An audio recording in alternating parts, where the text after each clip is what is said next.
يهده الله فلا مضل له ومن يضلل فلا هادي له ونشهد أن لا إله إلا الله وحده لا شريك له ونشهد أن سيدنا ونبينا ومولانا محمدا عبده ورسوله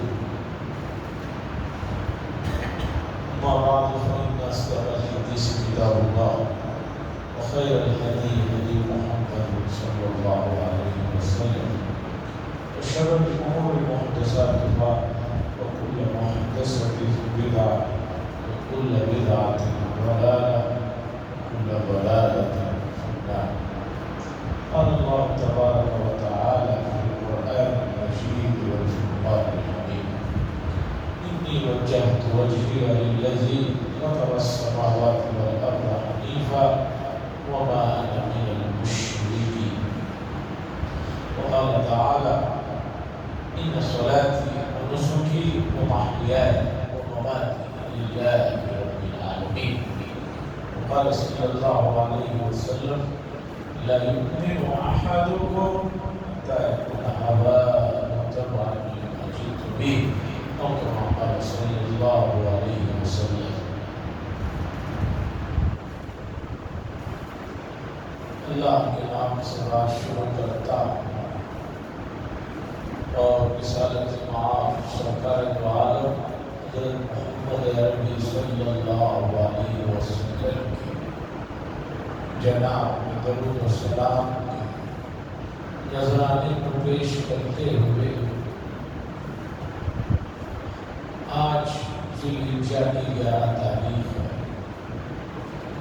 یہ جو 3 دن ہیں خاص طور پر 10 ذوالحجہ، 11 اور 12 ذوالحجہ، انہیں ایام تشریق کہا جاتا ہے۔ اور ان 3 دنوں میں اللہ کے یہاں سب سے پسندیدہ عمل قربانی کا کام کرنا، اللہ کے راہ میں جانور کو قربان کرنا۔ اور ان 3 دنوں میں خاص طور پر اللہ کی بڑائی ہمیشہ ہی بیان کرتے رہنا ہے، لیکن ان 3 دنوں میں اللہ کے نبی صلی اللہ علیہ وسلم نے فرمایا کہ اللہ کی بڑائی کثرت سے بیان کریں، اور اللہ کی بڑائی کثرت سے بیان کرنے کے لیے ہو سکتا ہے ہر آدمی اپنے طریقے پر کوئی الفاظ بنا لے، تو اللہ کے نبی صلی اللہ علیہ وسلم نے فرمایا نہیں، آپ لوگوں کو اللہ کی بڑائی بیان کرنے کے لیے کس طرح کے الفاظ چاہیے وہ بھی رسول اللہ صلی اللہ علیہ وسلم نے ہمیں بتایا۔ اللہ اکبر، اللہ اکبر، لا الہ الا اللہ، واللہ اکبر، اللہ اکبر وللہ الحمد۔ اور رسول اللہ صلی اللہ علیہ وسلم نے فرمایا خیر الدعاء دعاء یوم عرفہ، بہترین دعا یوم عرفہ والی دعا ہے۔ اور اس دن میں نے اور میرے سے پہلے جو انبیاء علیہ السلام نے دعا کی ہے وہ یہ ہے: لا الہ الا اللہ وحدہ لا شریک لہ، لہ الملک ولہ الحمد وہو علی کل شیء قدیر۔ عرفہ کے دن بہترین دعا رسول اللہ صلی اللہ علیہ وسلم نے اسے ارشاد فرمایا۔ اور عرفات کا جو دن ہوتا ہے حاجیوں کے لیے، ان کے لیے وہ بڑا دن اور حج کا رکن اعظم، حج کا جو مین رکن ہے وہ عرفہ والے دن ہوتا ہے۔ اور اللہ کے نبی صلی اللہ علیہ وسلم نے فرمایا بدر کی لڑائی والے دن کے بعد میں نے ابلیس کو سب سے بری حالت میں، سب سے کمزور اور سب سے پریشان کن حالت میں جو دیکھا وہ عرفہ والے دن میں دیکھا۔ بدر میں جب پٹائی ہو رہی تھی تو اس وقت تو اس کی جو بری حالت تھی تو تھی، اس کے بعد اس طرح کی بری حالت اللہ کے نبی فرماتے ہیں یوم عرفہ والے دن میں نے دیکھا. کیوں؟ اس لیے کہ اللہ تبارک و تعالیٰ یوم عرفہ کے دن اتنے بڑے مجمع کو جو معاف فرما دیتے ہیں، گناہوں سے جو پاک صاف کر دیتے ہیں، اور اتنے لاکھ لوگ، کسی کی عمر 65، کسی کی 70، 75، 80، 40، اتنے سال تک ابلیس نے اپنی ٹیم کے ساتھ لوگوں کو جو گناہ کروائے تھے وہ سب کے سب ایک لمحے میں وہاں پاک ہو جاتے. اس لیے حضور صلی اللہ علیہ وسلم نے فرمایا میں نے یوم عرفہ کے دن ابلیس کو بڑی بری حالت میں. ایک بات سمجھیے، شیطان، ابلیس، جنات، انسان، اسے سمجھیے. شیطان کا جو لفظ ہے عربی لفظ ہے جس کا اردو میں صحیح ترجمہ یہ ہے سرکش. سرکش شیطان کا ترجمہ ہے سرکش. بچوں کو بھی ہم بولتے ہیں، کوئی بچہ بہت زیادہ شرارت کر رہا ہے تو بہت سرکشی کر رہا ہے، سرکشی کر رہا ہے. یہ سرکشی لفظ جو ہے اسے بھی سمجھیے، سرکش کیوں کہا جاتا ہے. جو گاؤں دیہات کے لوگ ہیں وہ اس بات کو اچھی طرح جانتے ہیں کہ زراعت میں ہل جوتا جاتا ہے، زمین کو جوتا جاتا ہے تو جو ہل ہوتا ہے، ناگرنا ہمارے یہاں کی اردو میں کہتے ہیں، تو بیلوں کو ایک بڑی یہ ہوتا ہے لکڑی، اس کے نیچے ان کو کھڑا کر کے رسی باندھ دیا جاتا ہے، پھر ایک اینٹین کی لکڑی ہوتی ہے. تو جو بیل فرما بردار ہوتا ہے وہ فوراً جو ہی اشارہ کرتا ہے مالک اپنے سر کو لا کر اس میں دے دیتا ہے. جو بیل ذرا نامعقول قسم کا ہوتا ہے وہ لاتا نہیں ہے سر کو، تو اسے کھینچنا پڑتا ہے، اسے زبردستی کر کے لا کے باندھنا پڑتا ہے. تو وہ جو نافرمانی کر رہا ہے سر کو نہیں دے رہا ہے، سر کو نہیں جھکا رہا ہے، اسے کہتے ہیں سرکشی. تو نافرمانی، اللہ کی نافرمانی کرنے والا بھی ٹھیک اسی طریقے پر ہے جس طرح وہ جانور ہوتا ہے کہ اپنے سر کو جھکا نہیں رہا ہے، ہل میں لا کر دے نہیں رہا ہے. تو اس کے لیے عربی میں لفظ شیطان، اردو میں اس کا ترجمہ بنتا ہے سرکشی. اسلام کے معنی ہے اللہ کے سامنے سر کو جھکا دینا. اب شیطان کا لفظ کہتے ہی لوگ یہ سمجھتے ہیں کہ شیطان صرف جنات میں ہوتے ہیں. نہیں، سرکشی تو انسانوں میں بھی ہوتی ہے. اور خود قرآن نے 2 جگہ پر کہا کہ جیسے جنات میں شیطان ہوتے ہیں انسانوں میں بھی شیطان ہوتے ہیں، یعنی انسانوں میں بھی سرکشی کرنے والے ہوتے ہیں. سب سے چھوٹی سورت جو آپ قرآن کے آخر میں پڑھتے ہیں، الذی یوسوس فی صدور الناس، جو دلوں میں وسوسے ڈالتے ہیں، کون ہے وہ؟ من الجنۃ والناس، لوگوں میں سے بھی شیاطین ہیں، والناس، اور لوگوں میں سے بھی ہیں، من الجنۃ، اور جنات میں سے بھی. تو شیطان کا لفظ سرکشی کے معنی میں، تو سرکش جیسے جنات ہیں ویسے انسان بھی ہیں. اور یہ جو ابلیس ہے یہ اصل نام اس کا نہیں ہے. جس نے آدم علیہ السلام کے سامنے سر نہیں جھکایا تھا، یہ اسے ابلیس جو کہا جاتا ہے، یہ سمجھیے کہ اس کا لقب ہے یا سرنیم ہے. اس کا اصل نام ہے عزازیل. کیا نام ہے اس کا؟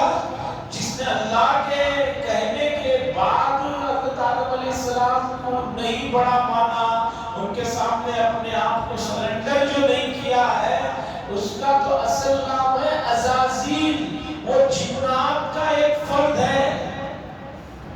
اس کا لقب ابلیس بھی کہہ دیتے ہیں، شیطان بھی کہہ دیتے ہیں۔ شیطان کے اصل معنی سرکشی کے ہیں، سرکشی میں انسان بھی ہیں اور جنات بھی ہیں۔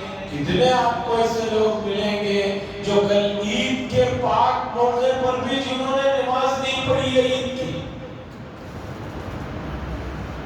آپ نے کیا سوچا کہ مسجدیں پوری بھر گئی، عیدگاہ بھر گیا تو پورے لوگ نماز کو آ گئے ہیں؟ نہیں، ایسے بہت سے لوگ ملیں گے جنہوں نے کل عید کی بھی نماز نہیں پڑھی ہے۔ اچھا، بعض احمق قسم کے لوگ عیدگاہ میں آ کر نماز پڑھتے ہیں، بتاتے ہیں میں بہت بڑا نمازی ہوں۔ رسول اللہ صلی اللہ علیہ وسلم نے فرمایا عید کے دن عیدگاہ میں عید کی نماز سے پہلے کوئی نماز نہیں پڑھتے۔ عید کے دن عیدگاہ میں کوئی نماز نہیں، لیکن بہت سے لوگوں کو دیکھتا ہوں بڑے خلوص سے نماز پڑھ رہے ہیں اور سمجھ رہے ہیں کہ بھئی میں بڑا فرما بردار ہوں۔ ہو سکتا ہے بہت سارے لوگ فجر کی نماز آ کر پڑھ رہے ہوں، اگر فجر نہ بھی ہو تو اس دن عیدگاہ میں کوئی نفل نماز عید کی نماز سے پہلے نہ عید کے بعد پڑھنے کی اجازت ہے، چونکہ رسول اللہ صلی اللہ علیہ وسلم نے نہیں پڑھی اور آپ نے پڑھا۔ یہ سب مسائل ہیں، بڑے نازک مسائل ہیں، شریعت کے جو مایہ ہیں، حقائق ہیں، شریعت کے ہر مسئلے کے پیچھے جو مفاہیم ہیں، اس کی جو لاجک ہے، اسے سمجھنے کی ضرورت ہے۔ اب لوگ کہتے ہیں ہمیں کسی نے نہیں بتایا، بھئی کیوں کوئی آپ کو بتائے گا؟ یہ آپ کی ذمہ داری ہے کہ آپ اللہ کے بندے ہیں تو اس کی شریعت کو سمجھیں، اس کے مفاہیم کو جانیں، اس کے لیے وقت نکالیں۔ آپ موبائل فون جب آیا کوئی اسے چلانا نہیں جانتا تھا، لیکن جب ضرورت پڑی تو آپ نے موبائل لیا اور موبائل بیٹھ کر سیکھا، اور ابھی بھی بہت سے لوگ سیکھتے رہتے کہ بھئی یہ نئی چیز آئی ہے، اسے کیسے چلانا ہے، کیا کرنا ہے۔ جب آپ اپنی ضرورت کی چیزوں کو سیکھنے کے لیے کسی بھی بچے کے سامنے بیٹھ سکتے ہیں تو اللہ کی شریعت اور اللہ کے احکامات کو جاننے کے لیے آپ نہ بیٹھیں تو اس میں بتائیے کہ کس کا کیا قصور ہے۔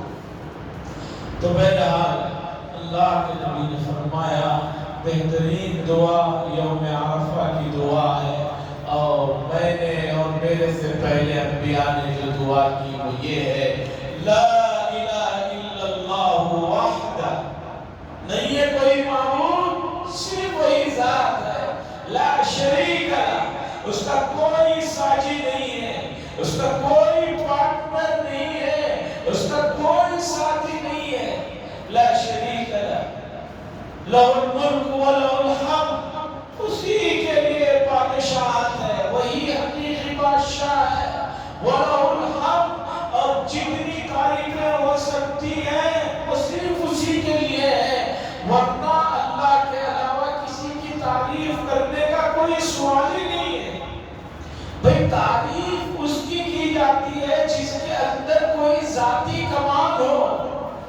اب آپ کہیں کہ میرے اندر یہ ذاتی کمال ہے، میرے اندر یہ خوبی ہے کہ میں ایک چیز ایک بار دیکھتا ہوں تو یاد کر لیتا ہوں، آئی ایس ایف میں فرسٹ نمبر پر آیا ہوں، آئی پی ایس میں فرسٹ نمبر پہ آیا ہوں، آپ ضرور آئے ہیں، لیکن یہ جو صلاحیتیں ہیں وہ کس نے دیا؟ اللہ نے دی۔ فی نفسی، ایک ہی گھر میں دو بچے ہیں، ایک بہت بلند مقام پر ہے، ایک کوئی اس سے نیچے مقام پر ہے، تو مجھے بتائیے کہ دونوں ایک ہی ماں باپ کے ہونے کے باوجود ایک یہاں پہنچا ہے، ایک یہاں پہنچا ہے، بلکہ دونوں نے محنت سیم کی تھی، یکساں کی تھی۔ تو یہ جو صلاحیتیں ہیں، یہ جو طاقتیں ہیں، یہ آپ کو صرف آپ کی محنت سے نہیں ملی ہے بلکہ اللہ نے دی ہے۔ اللہ نے کرم فرمایا، منتخب فرمایا، اللہ ہی نے حکم بھی دیا کہ محنت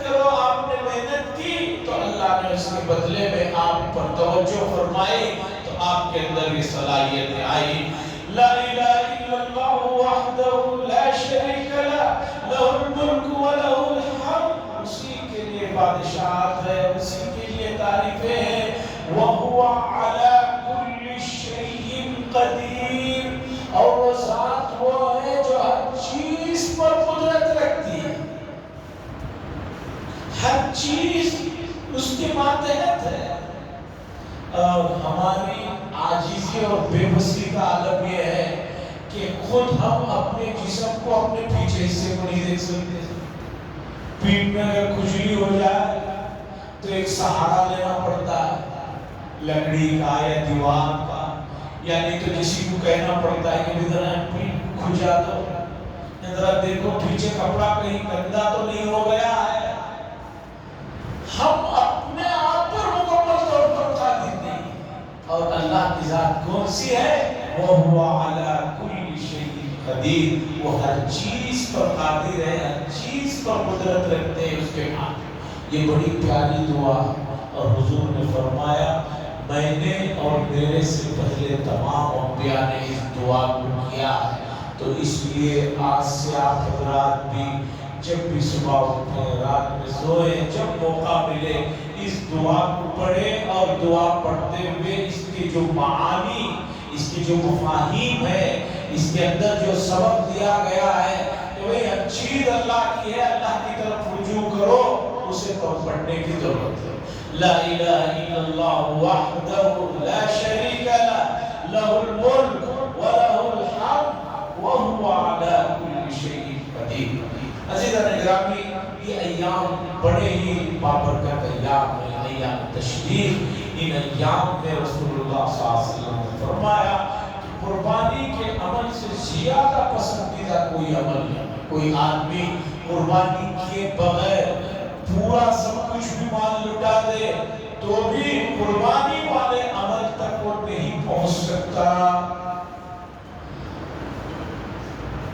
جب شریعت میں جانور کی قربانی کا اتنا زیادہ ثواب اور اتنی زیادہ اس کی فضیلت ہے تو ذرا سوچئے, آپ اللہ کے لیے اپنے جذبات کی قربانی دیں, آپ اللہ کے لیے اپنے نفس کی قربانی دیں, آپ اللہ کے لیے اپنی خواہشات کو قربانی دیں, تو سوچئے کتنا بڑا عمل ہے, کتنا بڑا.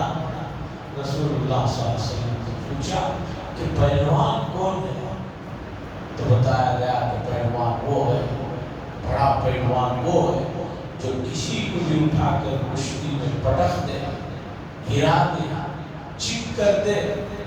رسول اللہ صلی اللہ علیہ وسلم نے فرمایا یہ حقیقی پہلوان نہیں ہے. حقیقی پہلوان یہ ہے کہ ایک آدمی ہے, اس کا نفس اور شیطان اسے اللہ کی نافرمانی کرنے کی دعوت دے رہے ہیں. موقع بھی ہے, طاقت بھی ہے, سہولت بھی ہے, کوئی روکنے والا نہیں ہے. اس کے باوجود وہ شیطان اور نفس کی نہیں سن کے اللہ کی سنتا ہے, تو یہ اصل پہلوان ہے.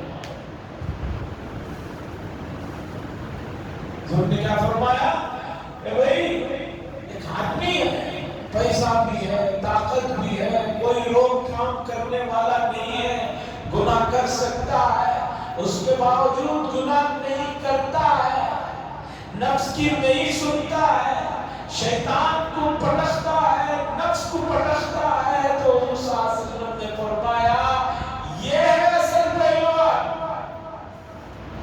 اب ہر آدمی دیکھ لے وہ کس درجے کا پہلوان ہے, اب ہر آدمی دیکھ لے وہ کس درجے کا پہلوان ہے. اب اسے معیار شریعت نے بتا دیا ہے کہ میں اصل مرد, اصل پہلوان یہ. عزیزان گرامی, ایام تیزی سے گزر رہے ہیں. ایک خاص موضوع جس کی طرف مجھے توجہ دلانا تھا, اسی موضوع کو میں رکھنا چاہ رہا تھا. امت کا عالم یہ ہے کہ امت جماعت گھٹنے تک بھی آنے کے لیے تیار ہے. جمعہ کا تو خیر چھوڑیے، میں تو عید کی نماز میں دیکھتا ہوں کہ 9 بجے عید کی نماز رہتی ہے مثلا عیدگاہ میں، 9:30 بجے بھی جماعت کھڑا ہے، تب بھی تقریباً آپ کو 1000 لوگ ایسے ملیں گے جن کی جماعت چھوٹی، پھر ہمیں بندوبست کرنا پڑتا بھی مسجد میں بھی جلدی نماز رکھو ان لوگوں کی جو چھوٹ گئی۔ 8 دن سے اعلان ہو رہا ہے عید کی نماز اتنے بجے ہوگی، عید کی نماز اتنے بجے ہوگی، مسجد میں اتنے بجے ہوگی، پھر بھی ہر آدمی کے پاس گھڑی ہے، موبائل ہے، ٹائمر ہے، خدا جانے کیا کیا ہے، اس کے باوجود کتنے لوگ ہیں 5 منٹ جیسے جماعت کھڑائی جائے پھر بھی 2 رکعت چھوٹنے والوں کی بڑی تعداد ہے، اور عید کی نماز میں تو تکبیریں بھی زائد ہوتی ہیں۔ اب وہ کیسے کریں گے؟ نارمل نماز چھوٹ جاتی ہے تو لوگوں کو اٹھ کر پڑھنے کا طریقہ معلوم نہیں، ظہر کی نماز میں 2 رکعت کسی کی چھوٹ گئی، اب اٹھ کر کیسے پڑھنا ہے؟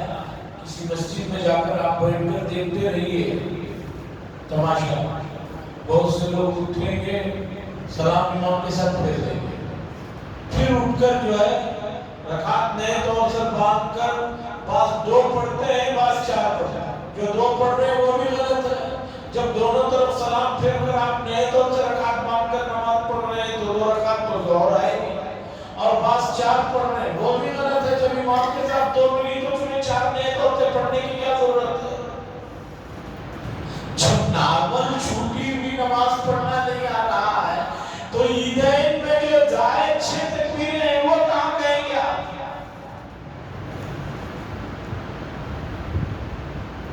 بہت رونا ہے، بہت امت کی حالت پر افسوس کرنے کا مقام ہے، لیکن کوئی آدمی اس حقیقت کو تسلیم کرنے کے لیے تیار نہیں۔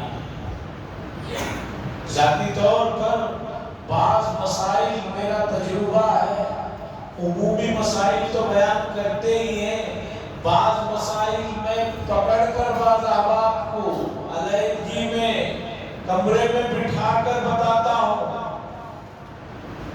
تو بھی جو ہے اسے اس طریقے پر فالو کرنے کے لیے تیار نہیں۔ یہ دین سے بے رغبتی، یہ دین سے اپنے دلچسپی کا عالم اور اس کی انتہا۔ تو اصل موضوع کی طرف آتا ہوں۔ حضرات آج کل سوشل میڈیا پہ اور دوسری جگہ سب ایک مسئلے کی طرف توجہ دلانے کی ضرورت ہے۔ جو مسئلہ چل رہا ہے آپ کو معلوم ہے کہ بہت جلد یہ سال بھی ختم ہوگا، پھر نیا سال آنے والا ہے۔ حکومت یکساں سول کوڈ یا یونیفارم اس طرح کے الفاظ آپ اخبار میں پڑھ رہے ہیں، حکومت چاہتی ہے کہ یکساں سول کوڈ نافذ کیا جائے۔ تو مسلمان خاص طور پر اس مسئلے کو لے کر کافی حساس ہے اور حساس ہونے کا بھی مسئلہ ہے۔ سب سے پہلے سمجھیے کہ civil code, common civil code یا یونیفارم کوڈ یا جو بھی اس طرح کے الفاظ بول رہے ہیں، اس کا مطلب کیا ہے؟ اس کا مطلب یہ ہے حکومت ایک ایسا قانون بنانا چاہتی ہے جو ملک کے تمام شہریوں کے لیے برابر، تمام ملک کے شہریوں کے لیے کوئی قانون پہلی بات نہیں بننا، پہلے سے بھی بنے ہوئے ہیں، ہمارے لیے کوئی مسئلہ نہیں۔ جیسے گاڑی چلانے کے لیے جو قانون ہے پورے ملک کے لیے قانون ہے، پورے ملک میں جرم کرنے والے کے ساتھ جو تفتیش اور گرفتاری اور اس پر جو دفعات ہیں، پورے ملک کا ایک ہی قانون ہے، اس پر بھی کوئی اعتراض نہیں۔ اس کامن سول کوڈ میں جو مذہبی معاملات ہیں جن کا خالص مذہب سے تعلق ہے اور جس کا ہمارے آئین نے ہمیں اختیار دیا ہے، ہر آدمی کو اس کی مذہبی آزادیوں پر عمل کرنے کی جو اجازت دی ہے، حکومت چاہتی ہے کہ کسی کسی کے لیے کوئی مذہبی تشخص نہ ہو، سب کے لیے یہ قانون ہو۔ مثال کے طور پر ہمارے یہاں نکاح کا طریقہ ہے کہ بھئی دولہا دلہن کو جو ہے پوچھا جاتا ہے، پھر عربی خطبہ پڑھ کر اللہ کا نام لے کر جو ہے آپس میں ان کے نکاح کو کرایا جاتا ہے، اور کسی وجہ سے نکاح نہیں چل رہا ہے، علیحدگی کرنا ہے تو اس کے لیے خلا کی صورت ہے، اس کے لیے طلاق کی صورت ہے، اس کے لیے فسخ نکاح کی صورت ہے۔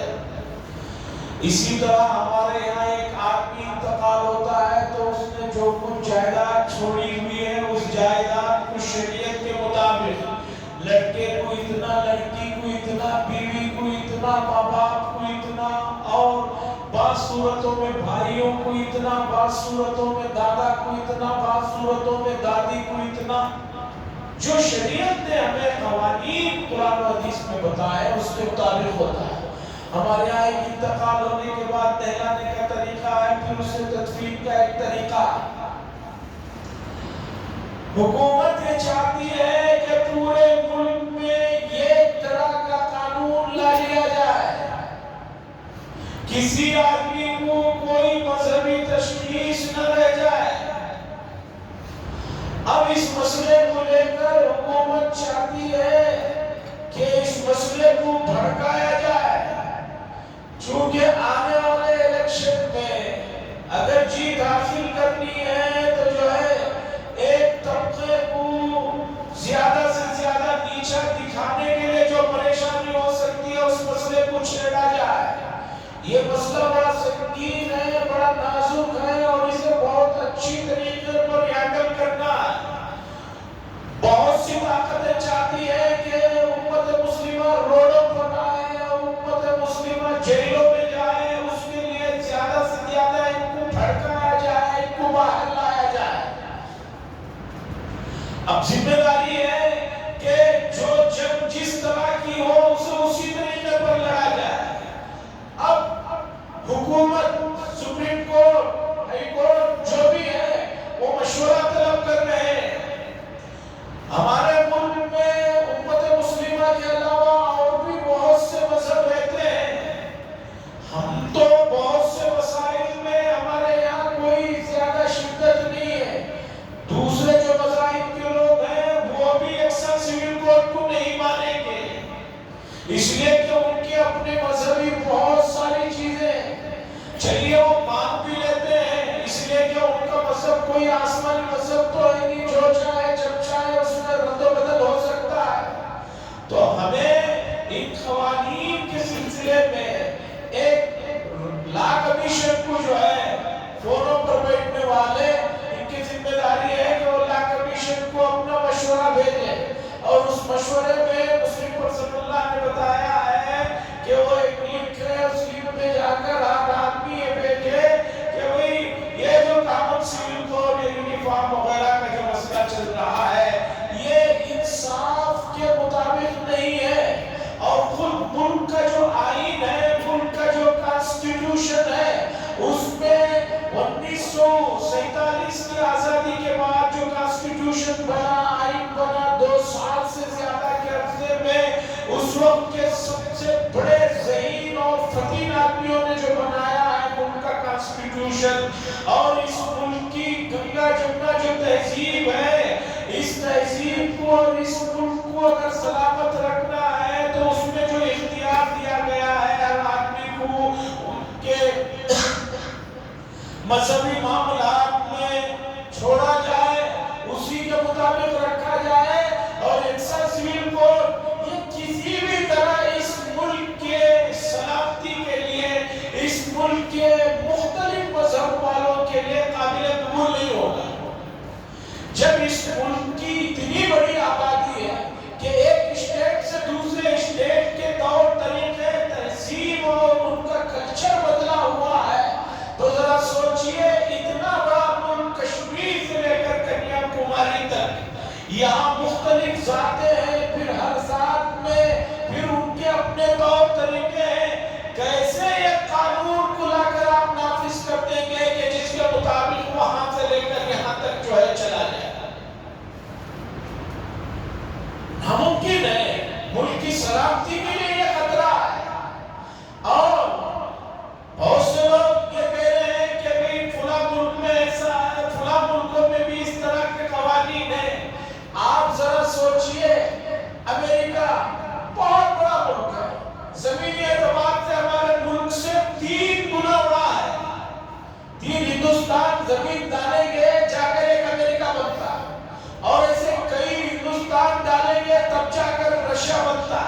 کہیں ہندوستان ڈالیں گے تب جا کر کینیڈا بنتا ہے، لیکن اس پورے ملک کی آبادی کتنی ہے؟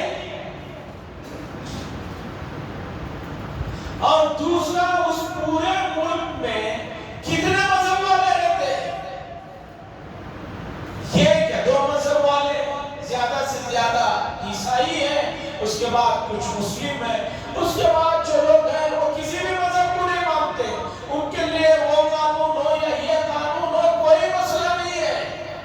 ہمارے ملک میں سب سے زیادہ زبانیں بولی جاتی ہیں، سب سے زیادہ مذاہب پائے جاتے ہیں، سب سے زیادہ کلچر اور تہذیبیں پائی جاتی ہے۔ اس ملک میں یکساں سول کوڈ یا کامن سول کوڈ لانے کا مطلب جو ہے یہ ایک دیوانے کا خواب ہے جو کبھی پورا نہیں ہو سکتا۔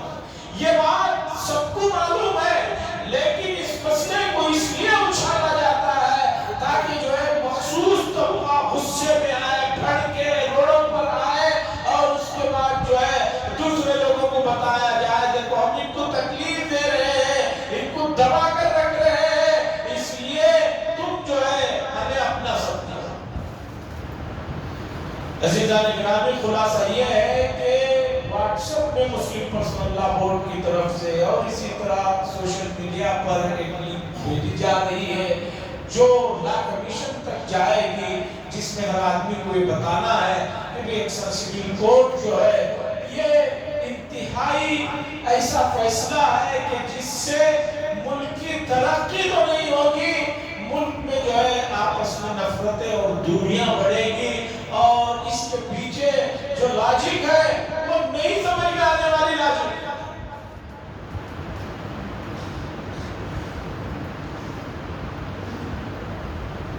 امت نے ایسے موقع پر جو تعلیم یافتہ طبقہ، جو سمجھیدہ طبقہ ہے، وہ اس حساس مسئلے کو سمجھے۔ اسلام کا تشخص مل گیا، اسلامی چیزوں کا تشخص ختم ہو گیا، تو پھر اسلام کیسے ہمارے سینوں میں، ہماری آنے والی نسلوں کے سینے میں باقی رہے گا؟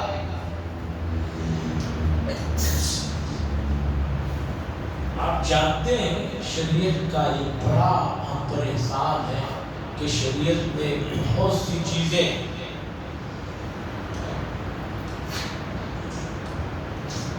ایسی رکھی ہے جس کے فائدے امت کو دیر سے صحیح سمجھ میں آتے ہیں۔ اذان ہے، دنیا میں 150 یا جتنے بھی ملک ہیں 150 بولیاں ہیں،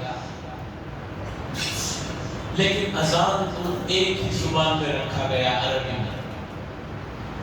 نماز، اس میں پڑھی جانے والی چیزوں کو ایک زبان میں رکھا گیا، عربی میں۔ کیوں؟ اس طرح آدمی شریعت کی جو بنیادی کتاب ہے قرآن، اس سے وابستہ رہے گا، اور اس سے وابستگی ہی اسے آگے لے جا سکتی ہے۔ یہ موضوع پر اور بھی بہت ساری چیزیں ہیں، وقت ہو گیا ہے، عوام بھی دیر سے پہنچی، اس لیے میں نے آخر میں اس موضوع کو شروع کیا۔ اس پر اور بات کرنی ہے، ضرور اس مسئلے پر توجہ دیں اور اپنے اسلامی تشخص کو بچانے کے لیے اپنا وقت، اپنی جان، مال، جو بھی قربانی آپ دے سکتے ہیں وہ اللہ کے یہاں مقبول ہے، رائے گاہ نہیں جائے گی۔ اللہ سے دعا فرمائے اللہ اس مسئلے کو سمجھنے کی اور اس کے تقاضوں پر عمل کرنے کی توفیق نصیب فرمائے۔ وآخر دعوانا الحمدللہ رب العالمین۔